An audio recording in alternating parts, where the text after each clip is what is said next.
Hello, my beautiful souls. Welcome sa ating tarot reading sessions.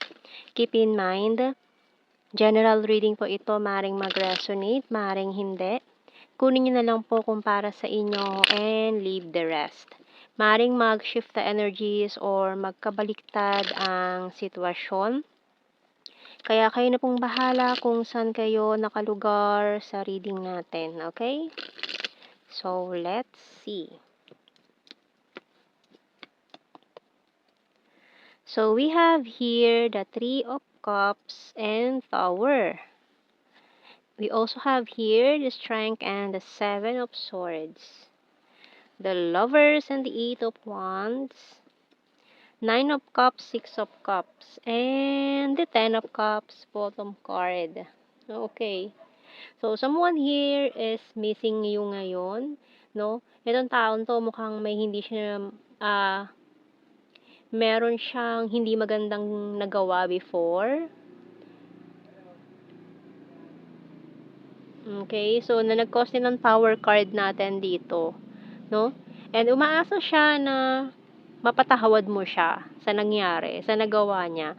So gustong-gusto niya makapag-reconcile with you, makipagkita sa'yo, mag-usap kayo personally, ganyan. Parang heart-to-heart conversation. May mga specific signs tayo dito. Strong Leo and Gemini. Okay, so tingnan natin anong message ng Archangel dito. Parang ano na siya, ang laki ng pinag-iba nitong taon to. Parang naging mature na siya ngayon. Dati kasi may mga nagawa siyang immature decision na mukhang pinagsisihan na niya ngayon. Mukhang na-realize niya na mali talaga yung ginawa niya. So, tignan natin. So, we have here Courage by Archangel Ariel. Be courageous and stand up for your beliefs. So, mukhang naghihintay din siya ng right timing para sabihin or lumapit sa'yo. Tingnan natin sa mga signs and symbol cards. Pero very soon, lalapit tong taong to sa'yo. Hihingi siya ng tawad. Magsasorry. Gusto niya talaga magkaayos kayo.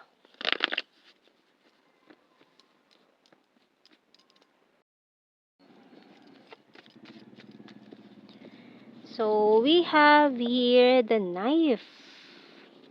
Parang ang sakit talaga ng huling usap nyo no? Huling conversation nyo, ang sakit-sakit. Parang ang dami yung mga nabitawang salita na talagang tagus-tagusan sa puso, kaluluwa, ganyan. We have here, knife, hourglass, diamond, key, music, and newspaper. Pero may good news kasi na, dito, scissor.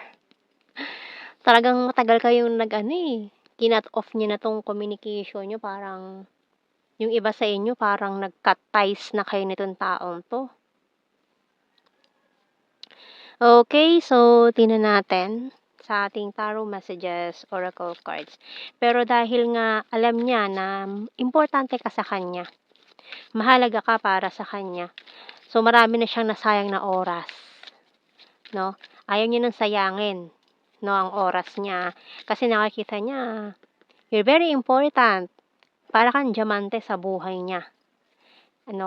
And hawak niya na yung susi para magkaayos kayo.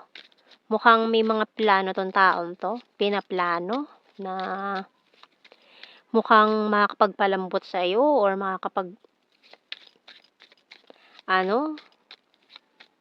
parang makukuha niya yung kiliti mo Ayan, tingnan natin ha. Alam niya kasing paano ka kunin alam niya So we have here, you're so hot. I want to grow old with you. Waiting for you.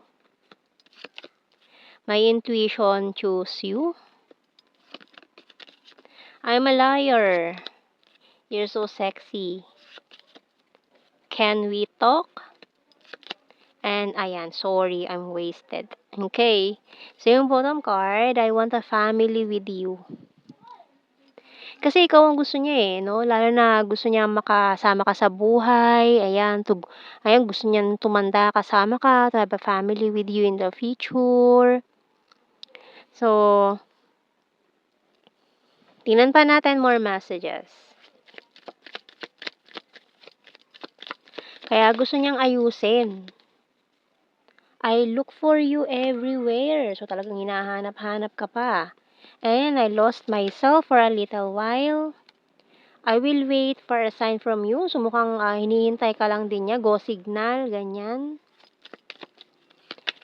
Sometimes I stay awake thinking about you. We both know I'm not the one for you. I hope that you can forgive me one day. Ayan. So, gusto niya na mapatawad mo siya, humingi ng tawad. I wish things could be different and I hide behind material things.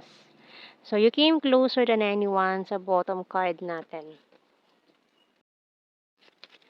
So, kuha tayo ng mga initials. Pwedeng initials ng pangalan nyo or anything na pwedeng mabuo connected sa inyo nitong taong to, kung person na to. Letter O. R, N, S, W, Q, X, M. Letter U, K, and letter T. So, yung bottom card is Y. Y. O, bakit? Bakit nagkaganon? So, let's see. Sa blue card, we have here manipulation, chaser, and soulmate. So, ngayon na yan, gusto niya maghabol. Mukhang may mga, tawag dito, manipulative person din sa paligid nyo or nitong person na to na nagmanipulate ng sitwasyon, ng utak niya, ganyan. Kaya ganun yung nangyari before. May mga hiningan siya ng payo na sumabotahe sa connection. Kaya ganun eh. Nasabotage tong connection nyo. Kasi nagpaniwala siya dun sa mga sinabi ng person na yon. Na ngayon gusto niyang ayusin to, na mali, alam niya mali, no? Mali yung nangyari, mali yung desisyon na yon na ginawa niya before, kung ano man to. So, tingnan natin sa general signs and messages. So, mga keywords na lang to. Hindi na natin kailangan i-explain kasi alam niyo na yung mga meaning nito.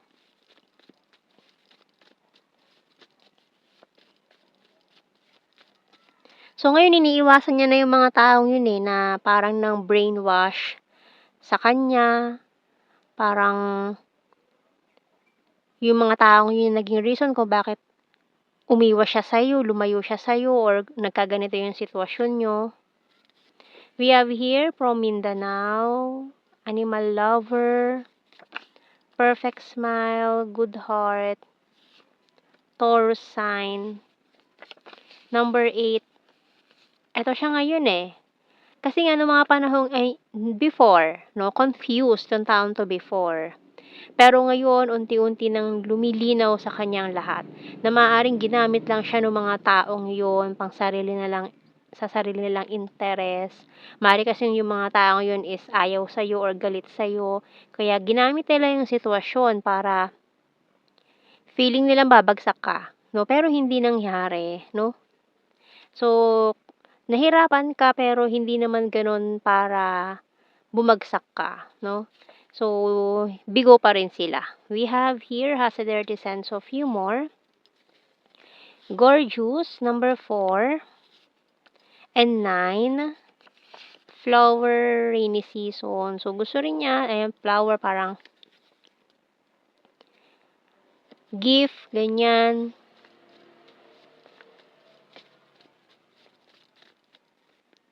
And sweet.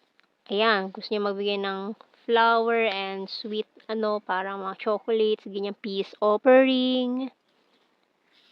Quiet person, vulnerable, Earth sign, Taurus, Virgo, Capricorn, number 1 and June. Pwedeng June 1. So, yan ang ating reading, my beautiful souls. Thank you for watching. Take care and God bless. See you in our next reading, guys. Bye-bye.